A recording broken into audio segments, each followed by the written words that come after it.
पानीगेट में हमारे मोहम्मदी ग्रुप की तरफ से और पूरे पानीगेट के नौजवानों की तरफ से इफ्तारी का प्रोग्राम रखने की वजह ये है कि आपस में मोहब्बत और अच्छे ताल्लुकात कायम रखे जाएं।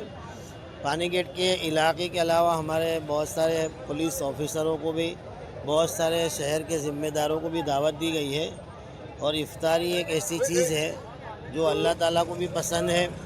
और दूसरे नंबर पे ये एक माहौल बनता है कि आपस के जो ताल्लुकात है, हर कौम के हर लोग मिलजुल के आपस में रहें और अपने शहर को अमन व अमान का गहवारा बनाएं। इसलिए ये मोहम्मदी ग्रुप की तरफ से पहल की गई है पानीगेट में। और आप सब देख रहे हो कि सबके चेहरों पर, हालांकि पूरे दिन से भूखे हैं, फिर भी मेहनत कर रहे हैं। इसकी वजह यही है कि बस लोग चाहते हैं कि मोहब्बतें आम हों और ताल्लुकात अच्छे बने।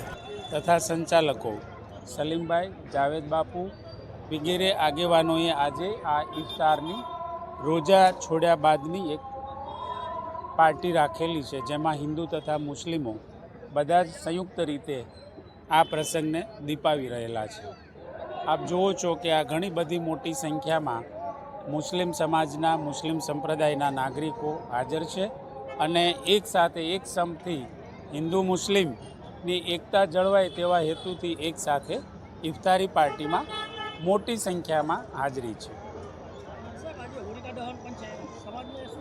બિલકુલ હિન્દુ અને મુસ્લિમના બંને સંપ્રદાયના એક સાથે વર્ષમાં કોઈને કોઈ તહેવારો ઉજવાતા હોય છે અને આવતા હોય છે।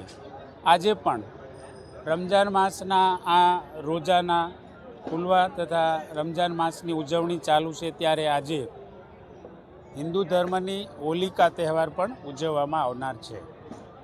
પોલીસ વિભાગ દ્વારા બંને સંપ્રદાયનું સંકલન જળવાઈ રહે, એકબીજાની આસ્થા જળવાઈ રહે અને રંગે ચંગે આ બંને તહેવારો ઉજવાય તેવો બંદોબસ્તની પણ વ્યવસ્થા કરવામાં આવેલી છે।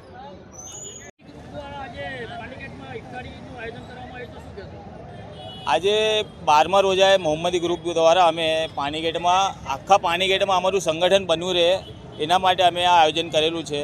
અમારો મહિલો, અમારા બધા દોસ્ત બિરાદર બધા એક સાથે સંગઠનમાં રહે અને એક સાથે કામ કરીએ અને હિન્દુ લોકોને બી અમે બોલાયેલા છે અને અમે આજથી નહીં લગભગ 15-20 વર્ષથી આ સેવા કરીએ છીએ। અમે કોરોના ટાઈમે અમે અહીંયા કાળાનો પ્રોગ્રામ બી કરેલો હતો અને ચિકનદાના વેચેલા હતા। 100 રૂપિયા કિલોમાં ચિકનદાના વેચેલું હતું અને અનેકવિધ અમે કરેલા છે પ્રોગ્રામ। અમે જ્યારે ડુંગળી મોંઘી થઈ હતી ત્યારે અમે ડુંગળી બી 100 રૂપિયામાં 3 કિલો ડુંગળી આપી હતી અને દર વખતે કંઈક ને કંઈક નવું અમે અહીંયા કરતા રહીએ છીએ। અને આજે જે પ્રોગ્રામ કર્યો છે અમે સમાજને અને અમારા મહિલાને, ખાસ કરીને અમારા મહિલાને કે એક થઈ જાય એના માટે આ પ્રોગ્રામ અમે કરેલો છે। ફારૂક ધોબી।